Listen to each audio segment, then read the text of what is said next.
And incidentally, I mentioned Jahangir Amuzgar's book as well, The Dynamics of Iranian Revolution. He has a good title for one of his chapters called Economic Development on Oily Legs, emphasis on oil. In the situation in 1978, as a consequence of the jump in the oil price rise of 73, 74, as I explained to you, the dynamics of it allowed the fiscal expenditure of the government to double overnight. You may think that, well, that could be absorbed.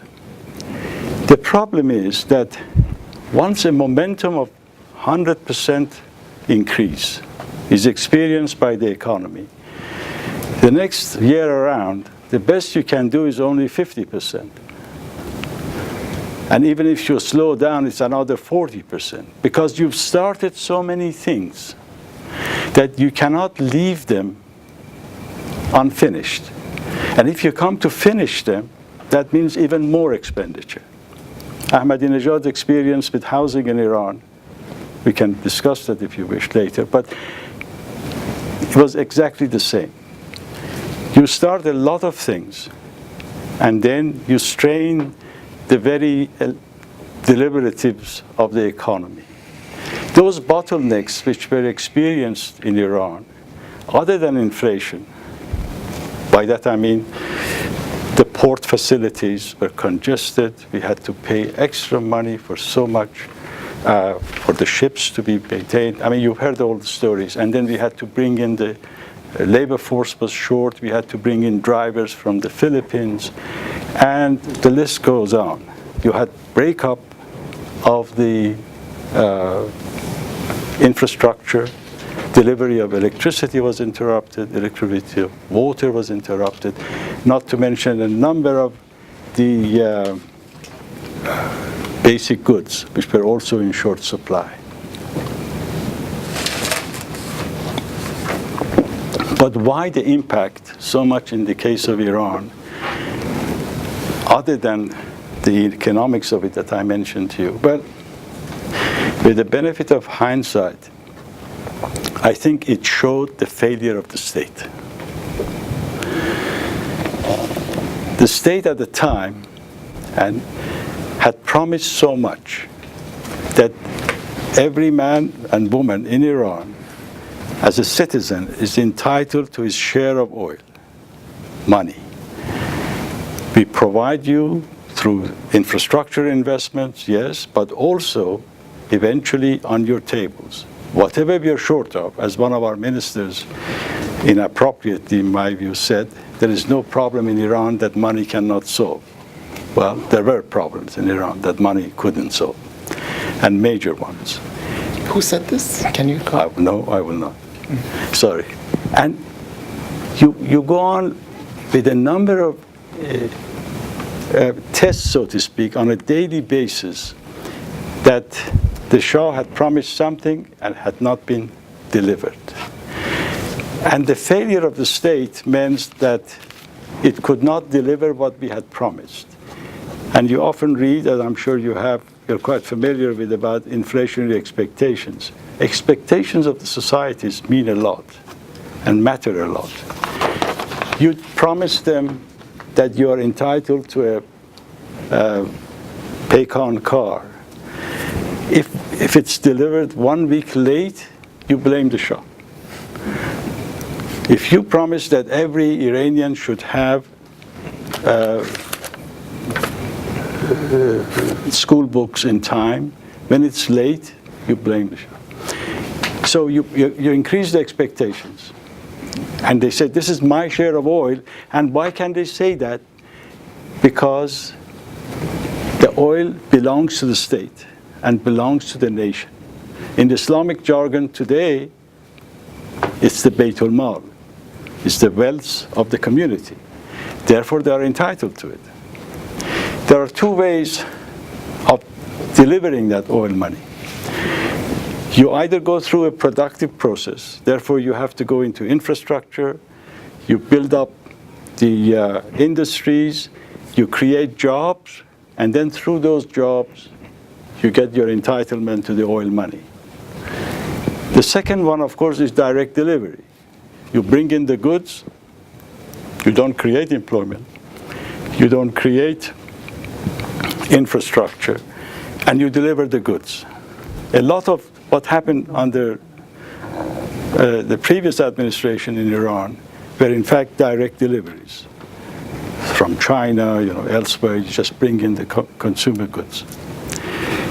And in case of the 1970s in Iran, of course, you've seen it, I've seen it in your reading list, there is military expenditure of a major component of the total expenditure, but emphasis initially in any event was always on production.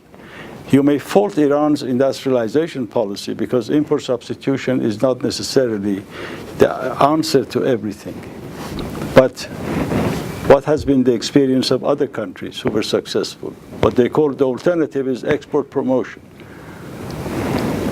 The Koreans have done that, the Japanese initially have done that, and many countries go through that. The Chinese have become the master of that, as you know.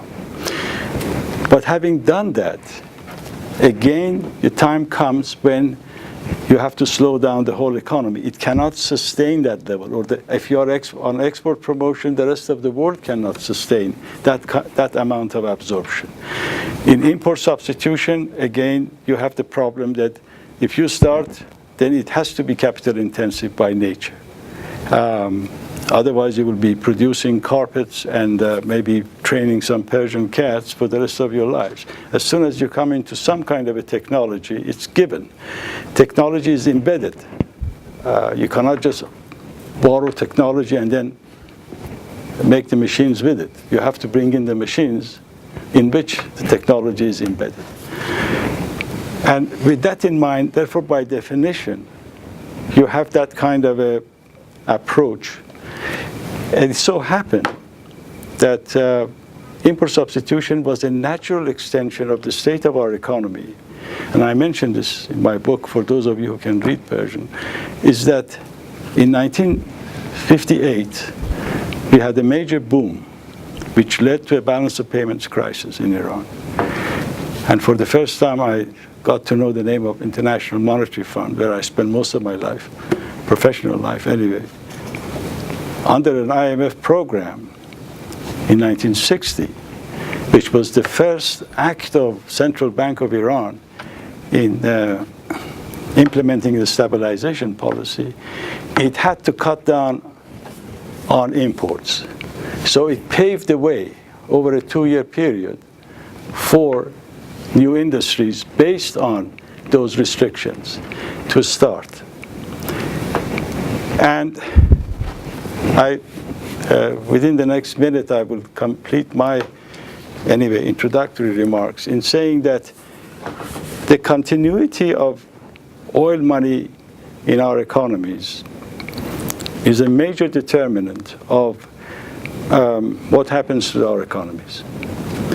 And with that in mind, it seems to me that the state's number one choice of its policies and its expenditures and how much of it is very relevant.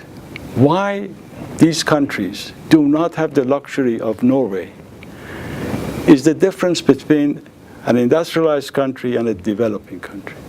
And that's where my high population concept comes into it.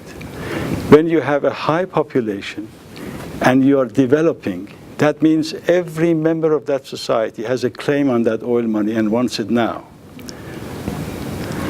Where you have already industrialized, then you can have the luxury of a sovereign fund and be able to spend the amount of money that the economy cannot absorb overseas. We did a bit of that, not necessarily in the best manner, but having done so, then you have the situation where once the oil money is, the oil is off the barrel, you sell it, you have the foreign exchange, very difficult to say no when you are a high populated country, everyone has a claim.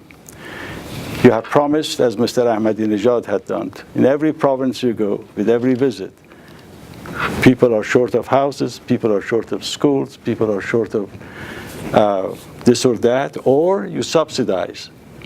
Therefore, you continue to subsidize the energy prices, the interest rate prices, and other utilities in order for people to have their share of that wealth. Thank you very much.